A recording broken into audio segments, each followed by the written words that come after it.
morning, class ninth. Today I have brought a new topic for you from civics,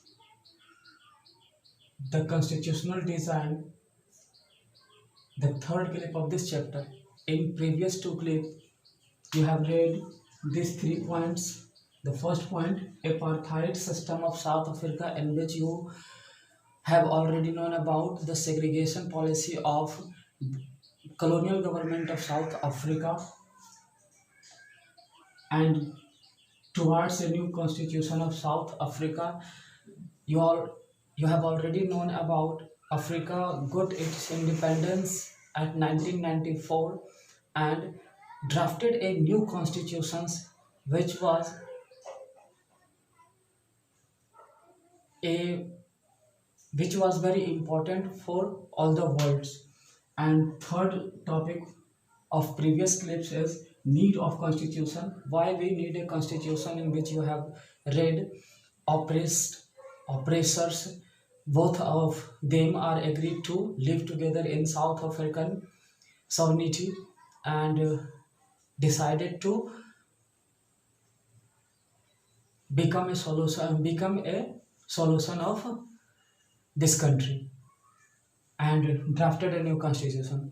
Then the constitution means a set of written rules accepted by all people of the country. ऐसी बहुत सी बातें इस पिछले video clip में हमने देखा, तो हम उसे ज़्यादा ना डिस्कस करके, क्योंकि समय का अभाव है, कम समय में वीडियो तैयार करना होता है, तो उस चीज़ को डिस्कस ना करते हुए हम आज के टॉपिक पे आते हैं.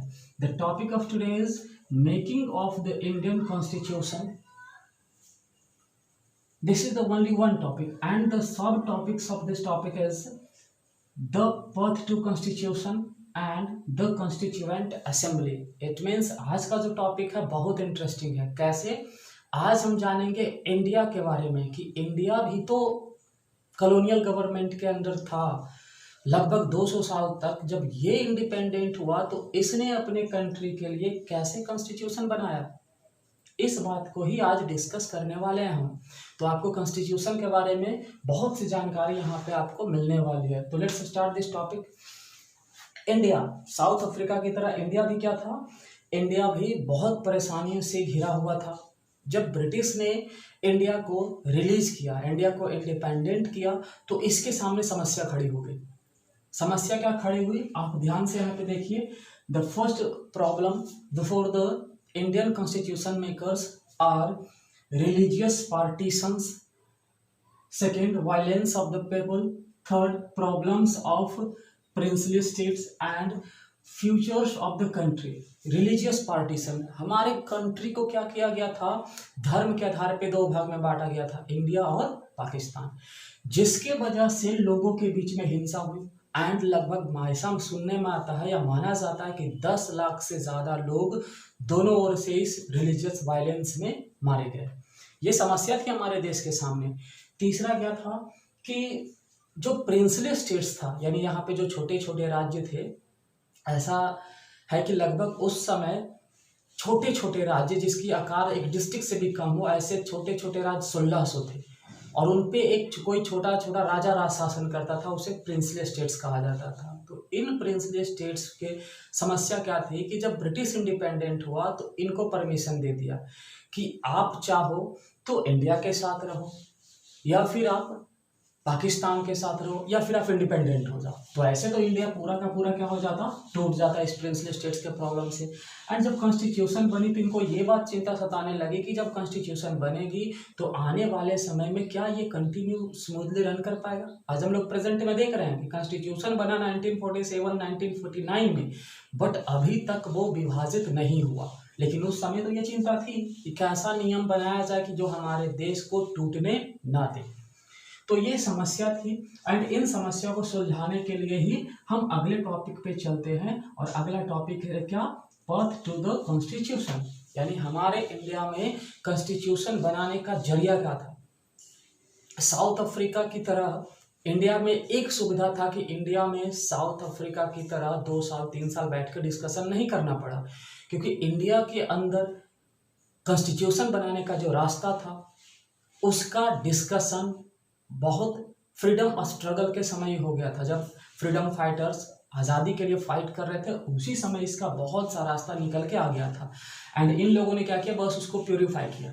जैसे क्या क्या हुआ, जो उस समय जो फ्रीडम स्ट्रगलर थे, यानी जो फ्रीडम के लिए फाइट कर रहे थे, वो सिर्फ देश को आज़ादी करवाने के लिए फाइट नहीं कर रहे थे, बल्कि वो चाहते थे रीस्टोर ओरिजिनल कंडीशन। भारत का जो एंशियंट टाइम में जो ओरिजिनल कंडीशन है वो फिर से रीस्टोर हो, transform our society and politics. हमारे समाज का जो राजनीति है, हमारा जो सोसाइटी है, उसको भी बदलना है, क्योंकि ब्रिटिश की वजह से वो अफेक्टेड हो गया। ये चीज़ें फ्रीडम फाइटर्स कर रहे थे, एंड ये करते हुए उन्होंने बहुत से ऐसे काम किया जो इंडियन कॉन्स्टिट्यूशन के लिए जरिया बन गया। तो क्या क्या किया, ध्यान से सुनिए। First attempt to the making of an Indian Constitution in 1928 by Motilal Nehru and some other leaders. 1928 में मोतीलाल नेहरू के साथ कुछ लीडर्स ने मिलकर के इंडियन कॉन्स्टिट्यूशंस को बनाने के लिए क्या किया, कंसल्टेशन किया, आपस में डिस्कस किया और कुछ रूल्स बनाए। And in 1931 at the Congress session of Karachi, यहाँ पे जब कांग्रेस सेशन लगा तो यहाँ पे तो पहले ये डिसीजन हुआ था 1931 में कि कांग्रेस सेशन में कि इंडिया इंडिपेंडेंट होगा, हुआ नहीं, लेकिन उस समय ही ये डिसीजन ले गई थी कि इंडिया अब स्वतंत्र होगा। एंड स्वतंत्र भारत का उन लोगों ने झंडा भी फहराया था पहली बार पंडित लाल नेहरू में, बट ऐसा कुछ नहीं हुआ। तो मोतीलाल नेहरू का 1928 का एंड 1931 का कराची सेशन का जवाहरलाल नेहरू का जो डॉक्यूमेंट था, उस डॉक्यूमेंट में क्या था चर्चा, जरा वो सुन लीजिए। उस डॉक्यूमेंट के अंदर बात की गई थी यूनिवर्सल एडल्ट फ्रेंचाइज की, मतलब सबको वोट देने के अधिकार की। उसमें बात की गई थी right to freedom and equality की, यानी आज़ादी और समानता की। उसमें बात की गई थी protecting the right of minority, यानी जो अल्पसंख्यक थे उनके राइट्स को प्रोटेक्ट करना। ऐसी बातों को इन दो डिस्कशन में, दो डॉक्यूमेंट्स में लिखी गई थी। इसके अलावा तीसरा हेल्प मिला कॉन्स्टिट्यूशन बनाने में इंडियन मेकर्स को कॉलोनियल का पॉलिटिक्स से, जो कॉलोनियल गवर्नमेंट थे उनके पॉलिटिक्स से फैमिलियरिटी के कारण भी इनको सपोर्ट मिला। कैसे, जो ब्रिटिश थे वो शासन पार्लियामेंट के थ्रू कर रहे थे, वो पूरे कंट्री में इलेक्शन करवाते थे, इलेक्शन के बाद यहाँ के लोग भी काउंसिल में अपना हिस्सेदारी देते थे, बस राइट्स यहाँ के लोगों को थोड़ा सा कम था। यहाँ पे वो लोग यूनिवर्सल एडल्ट फ्रेंचाइज को नहीं अपना रहे थे। लेकिन जब ये लोग 1937 में जब इलेक्शन हुआ तो बहुत से इंडियन लीडर्स भाग लिए और जीते भी। पावर जब मिला तो वो उस चीज़ को समझ रहे थे कि कैसे हमें लोगों का सहयोग मिलेगा, कैसे हम लोगों के लिए नया नियम बनाएंगे। और इस तरह से 1935 में ब्रिटिश ने एक एक्ट लेकर आया, गवर्नमेंट ऑफ इंडिया एक्ट, और इस एक्ट के तहत जितने भी प्रोविजंस थे वो सपोर्ट किया इन लीडरों को नया कॉन्स्टिट्यूशन बनाने में। फिर चौथा है लर्निंग फ्रॉम अदर कंट्रीज, दूसरे कंट्रीज से भी यहाँ इंडियन कॉन्स्टिट्यूशन मेकर को बहुत सा सीखने को मिला। इंडिया के जितने भी लीडर्स थे उस समय वो दूसरे कंट्री के कॉन्स्टिट्यूशन से अपना कॉन्फिडेंस हासिल किए और प्रभावित भी हुए। जैसे आप सुनो ध्यान से, फ्रेंच रेवोल्यूशन से उन्होंने फ्रेंच रिवोल्यूशन से उन्होंने भी क्या किया, राइट टू इक्वालिटी वाले टर्म को एक्सेप्ट किया, फ्रेटर्निटी को एक्सेप्ट किया, पार्लियामेंट्री डेमोक्रेसी को ब्रिटेन से कर लिया, बिल ऑफ राइट को यूएस से कर लिया, एंड सोशलिटी एंड इक्वालिटी जो रशियन रिवॉल्यूशन का था उससे एक्सेप्ट कर लिया उसे। एंड ये ध्यान रखा कि उन सारे टर्म को उस देश के हूबहू नहीं बल्कि उसको अपने फॉर्म में इंडिया के अनुरूप पूरे देश में लागू करना। तो ये 4 तरीका था जो इंडिया को कॉन्स्टिट्यूशन बनाने में हेल्प किया। एंड कॉन्स्टिट्यूशन में कहाँ कुछ करना पड़ा, ये तो सारा का सारा यही चीज़ पहले ही तैयार था, बस इसको क्या करना था, छांटना था। तो इसी चीज़ को छांटने के लिए, इस चीज़ को कॉन्स्टिट्यूशन का रूप देने के लिए निर्माण किया गया कॉन्स्टिट्यूएंट असेंबली का। ये ऐसे लोग थे जिन्होंने कॉन्स्टिट्यूशन का निर्माण किया। तो पहले ये जान लें कि what means constituent assembly. The drafting of constitution was done by elected representatives called constituent assembly. जो इलेक्टेड रिप्रेजेंटेटिव्स जिसने कॉन्स्टिट्यूशन को ड्राफ्ट किया, उनके ग्रुप को ही कहा गया कॉन्स्टिट्यूएंट असेंबली। और इस कॉन्स्टिट्यूएंट असेंबली की पहली मीटिंग, पहला इलेक्शन हुआ 1946 में। 1946 का टाइम भी है जुलाई 1946 में इसका फर्स्ट इलेक्शन हुआ, और दिसंबर 1946 में ही इसकी पहली बैठक भी हुई। लेकिन कुछ दिन बाद क्या हुआ, इंडिया पार्टीशन विभाजित हो गया। इसके लिए बाद कॉन्स्टिट्यूएंट असेंबली पाकिस्तान का अलग बना और इंडिया का अलग बना। फिर डिस्कशन चला लंबे समय तक, और 1947 में यानी 26 नवंबर 1949 को ये बनकर तैयार हुआ, एंड 26 जनवरी 1950 को इसे अडॉप्ट कर ली गई। और उसी के याद में हम लोग आज रिपब्लिक डे सेलिब्रेट हर साल करते हैं। तो अब ये हम देख लिए कॉन्स्टिट्यूशन इन लोगों ने बनाया, कॉन्स्टिट्यूएंट असेंबली ने। अब यहाँ पे एक सवाल क्रिएट होता है बहुत ही इंपॉर्टेंट, कि ये जो कॉन्स्टिट्यूशन है आज से लगभग 70 साल पहले बना, और 70 साल पहले बनी हुई कॉन्स्टिट्यूशन में अभी तक हम उसी चीज को फॉलो कर रहे हैं, उसमें बदलाव नहीं आया। आखिर क्या कारण है कि ये ये जो कॉन्स्टिट्यूशन है ये सक्सेसफुल रहा, आज भी चल रहा है? तो इसके 3 कारण यहाँ पे हमने छांटा है। सबसे पहला, लेजिटिमेसी ऑफ द कॉन्स्टिट्यूशन। दूसरा, it represented the people of India. And तीसरा, systematic, open and by consent discussions of the member of constituent assembly. So let's discuss these points one by one and listen clearly. इसमें क्या किया गया, पहला point हम देख रहे हैं लेजिटिमेट था। इंडिया का जो कॉन्स्टिट्यूशन था ये दूसरे कॉन्स्टिट्यूशन से थोड़ा डिफरेंट था। दूसरे कॉन्स्टिट्यूशन का आप देखोगे तो उसमें समय समय पे बहुत बदलाव हुआ।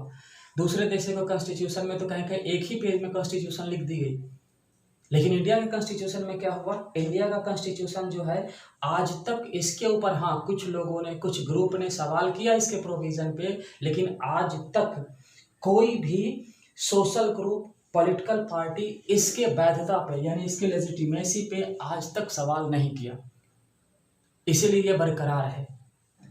दूसरा क्या यहाँ पे था, ये रिप्रेजेंट करता है पीपल को। उस समय जब ये कॉन्स्टिट्यूएंट असेंबली बन रही थी और इसके रिप्रेजेंटेटिव्स आ रहे थे, तो चूंकि यूनिवर्सल एडेड फ्रेंचाइज था नहीं, तो क्या हुआ कि जो लेजिस्लेटिव स्टेट लेजिस्लेचर थे, या कह सकते हो स्टेट लेवल पे जो लेजिस्लेचर थे, उन्हीं के मेंबर को चुना गया कॉन्स्टिट्यूएंट असेंबली के मेंबर के रूप में।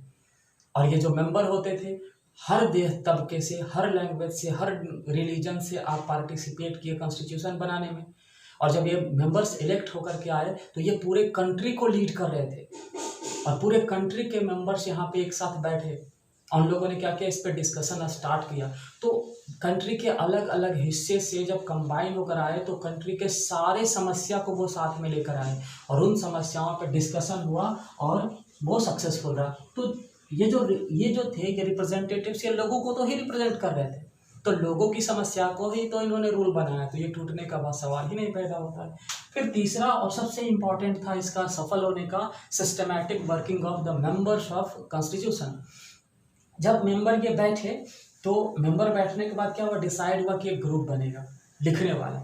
तो लिखने वाला एक कमेटी बना जिसका नाम था ड्राफ्टिंग कमेटी। लिसन केयरली, यहाँ पे लिखा हुआ है इसलिए ध्यान से सुनिए।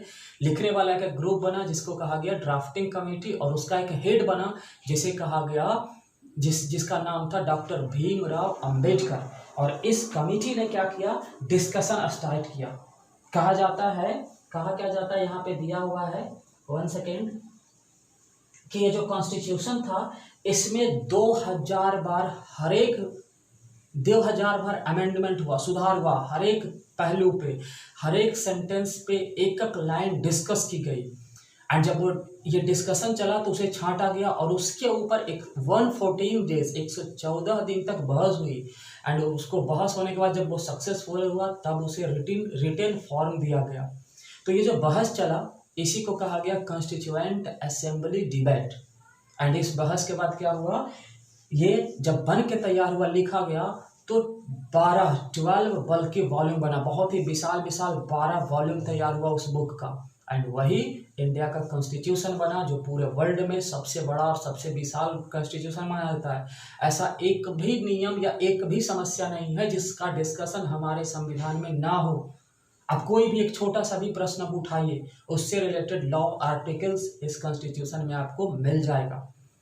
तो ये था आज का topic, the Indian constitution, the making of Indian constitution. And इसी के साथ मैं इस टॉपिक को आज विराम देता हूँ, और मैं आपके लिए जब ये चैप्टर्स खत्म होगा, या जो भी चैप्टर्स हम वीडियो क्लिप तैयार करें, चैप्टर्स जब खत्म होगा तो हम उसका एक सेपरेट नोट्स वीडियो क्लिप तैयार करेंगे, जिसमें सिर्फ नोट्स रहेगा। आप आसानी से उसे पॉज करके उसे लिख सकते हैं, आपको सुविधा हो, आप सिलेबस तैयार कर सके।